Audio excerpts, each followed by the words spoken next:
Hey there, Lauren. Oh, hey, PJ. Oh, you wanna tell me the story of the Bible? I would love to. I've got about 3 to 5 minutes. Oh, Have a good. seat. Oh, that's perfect. All right. So, in the beginning, God created the universe, and He created man and woman, and then they sinned against Him, and the intimacy between man and God was broken. And then so God established the Abrahamic covenant, which was a unilateral covenant, that God would bless the whole earth through Abraham. And this was an expression of His pure grace. Then Abraham had Isaac, and Isaac had Jacob, and Jacob was renamed Israel. His 12 sons became the 12 tribes of Israel. And then a famine came upon the land, and Jacob and his family went to Egypt, and they increased in number, and then the pharaohs became worried that the Israelites had become too powerful, so they enslaved them. And God used Moses to free the Hebrews from Egypt. And through Moses, God performed miracles such as the parting of the water. God gave Moses the 10 Commandments and established the Mosaic covenant, that He would be their God and they would be His people if they kept the law. Stop smirking. If they kept the law. And Moses led them to the promised land. God led them, but they were afraid, and so this unfaithful generation wandered for 40 years in the desert before Joshua led them to the promised land.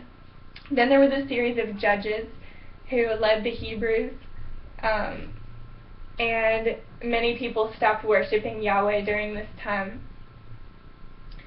Then there was King David, who was called a man after God's own heart, and then Solomon built a temple in Jerusalem, and there were prophets who warned of God's imminent judgment because the people were violating this covenant because of their idolatry and social injustice. And then the Assyrians destroyed the northern kingdom of Israel, and Babylon destroyed Judah, the southern kingdom, forcing the Hebrews into exile. So the Mosaic covenant was shattered because people didn't hold up their end of the deal, and they looked forward to a time when the law would no longer be written on stone, but would be written on the tablets of human hearts.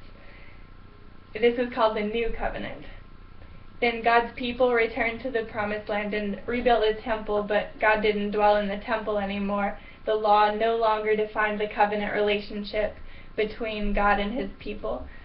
Then 400 years later, God sent Jesus, who was preceded by John the Baptist, announcing that the new covenant relationship God had promised was at hand. And He baptized Jesus, and Jesus received the Spirit and began His ministry.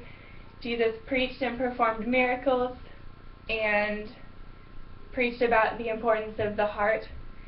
Jesus died on the cross to pay for humanity's sins and rose. Then He appeared to the disciples and commissioned them. And then He ascended so that the Holy Spirit could come to God's people.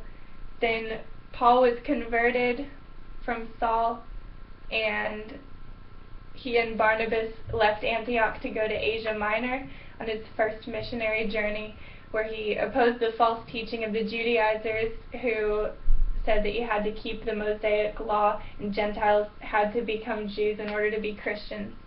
And this was decided at the Jerusalem Council. Paul went on 3 missionary journeys. He wrote letters. He was imprisoned and martyred. And then in Revelation, it encourages Christians who are suffering persecution and speaks of new heaven and new earth that are to come. So that's the Bible in a nutshell. Wow, Lauren. I'm so glad I have you as a teacher. Thank you so much.